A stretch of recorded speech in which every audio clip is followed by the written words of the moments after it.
can see right there where the keywords are, or rather the cognate terms are present. You only have to draw it on.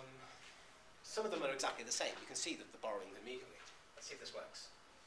No, it's doing that again, right. So, firmament, firmament, and so on. You've got the presence of French words being used in English which become standard English terms. But also other things, sort of little grammatical things. For the use of nis, which is a kind of contracted form of two words, ne is, as is not, following the French na, where you can see there's an elision there. It's marked by the apostrophe here, but in English you have this nis. It's also influenced by the sort of Old English form of negation, where you have a negative. But Chaucer combines this with the French there in order to get the same kind of meter in his verse. So, and again, the pronunciation of Chaucer's English. He doesn't say firmament, firmament.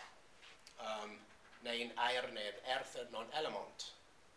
You can hear it in the language. So,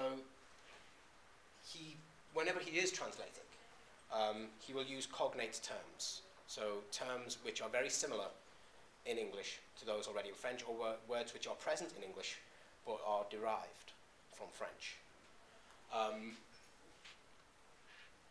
And this seems to be part of his transitive technique in creating this kind of equality between the two languages. And again, it's that nice example of his use of negation there. Nis planet ne in earth, ne give me a gift echona of wedding one yama lona.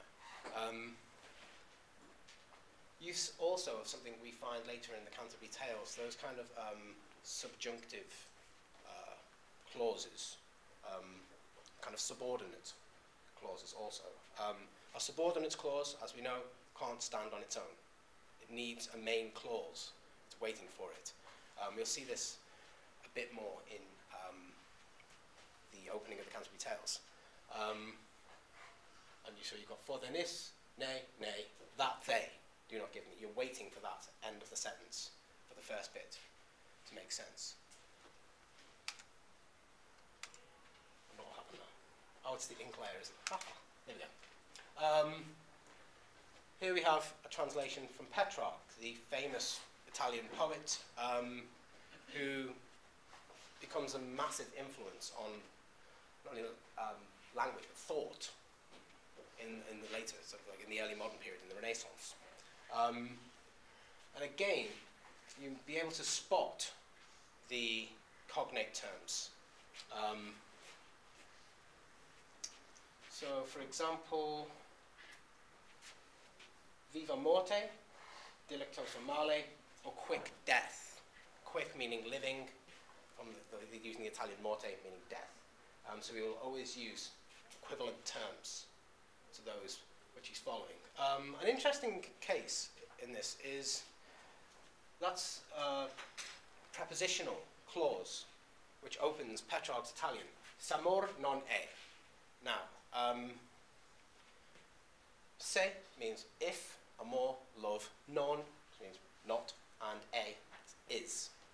And what Chaucer does, he follows the word order of the Italian, if no love is.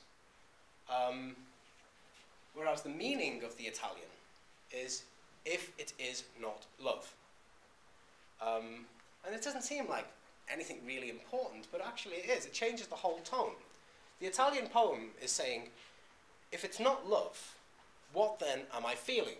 Che, dunque, therefore, è quel che io sento. What is this feeling I'm undergoing? Whereas the English says, if no love is, it's questioning the very existence of love. So it takes it from a specific, if I'm not feeling love, to whether love actually exists. And that's dependent upon following the syntax of the Italian. So by translating parts of speech in that sort of literal way, in that following the same word order, the whole meaning changes, and the translation becomes something quite different from what is happening in the original poem.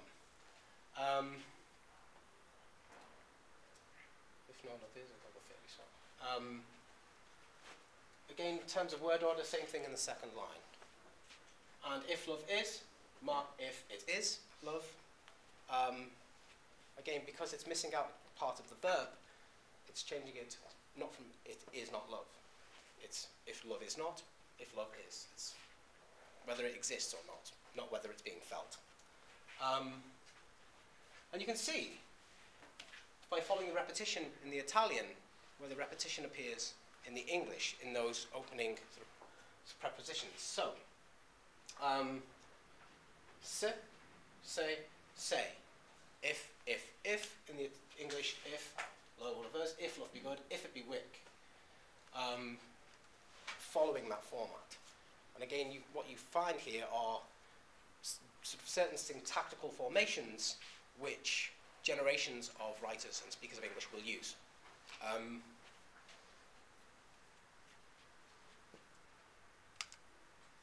The general prologue is probably the most famous bit of Chaucer. I've given it there with a modern English translation. I've tried to stick in my translation with the original syntax, so it has the same word order as the original, in order to see some of the things that Chaucer's doing.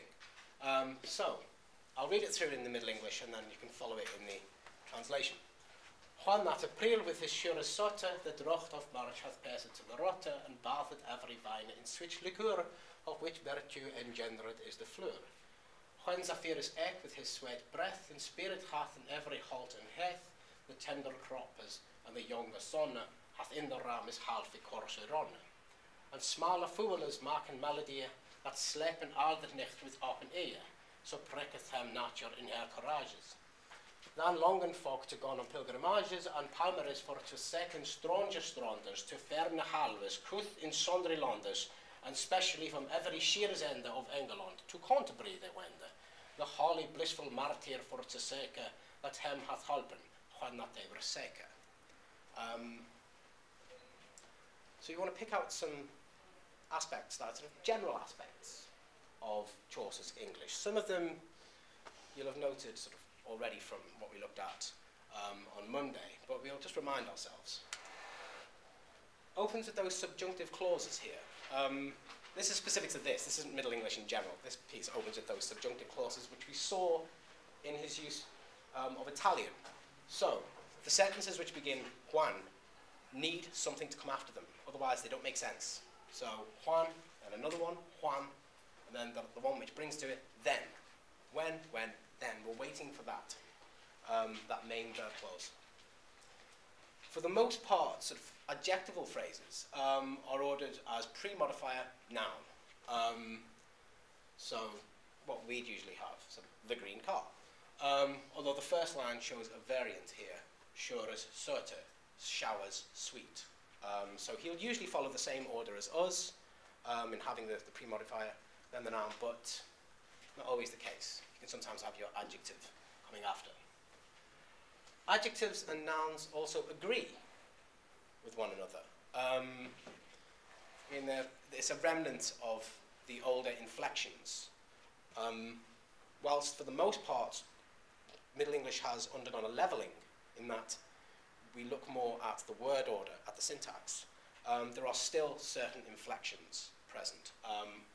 And these adjectives and nouns show that. So the younger son, smaller fooles. You can see that E being added to younger there to go with son. Smaller has got an E on the end as well to go with fooles to show the use of, in that sense, the plural. It has to agree. It would be small without an E. It gets one here. Use of en ending. Again, it's something we've seen before. In the present tense, maken melodie, instead of just make melody.